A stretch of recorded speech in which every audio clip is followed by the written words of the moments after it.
पाहण्यासाठी आकाशात हवी शोध, चांदणे पाहण्यासाठी आकाशात हवी शोध, आणि ध्येय गाठण्यासाठी पाहिजे असते शिक्षकांची साथ, आणि ध्येय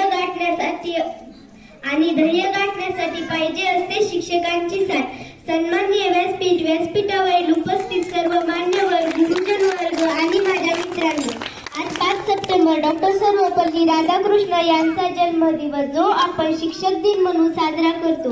असे म्हणतात, पेनाची धार तलवारीपेक्षाही अधिक असते. असे म्हणतात, पेनाची धार तलवारीपेक्षाही अधिक असते. एका शिक्षकाकडे संपूर्ण जगाला बदलण्याचे सामर्थ्य असते. त्याच्याजवळ फक्त 2च अस्त्र असतात. एक म्हणजे त्याचे ज्ञान व दुसरे म्हणजे त्याचे शब्द. एक पुस्तक, एक पेन, एक विद्यार्थी आणि एक शिक्षक हे संपूर्ण जग बदलू शकतात. एक पुस्तक, एक पेन, एक विद्यार्थी आणि एक शिक्षक हे संपूर्ण जग बदलू शकतात. धन्यवाद.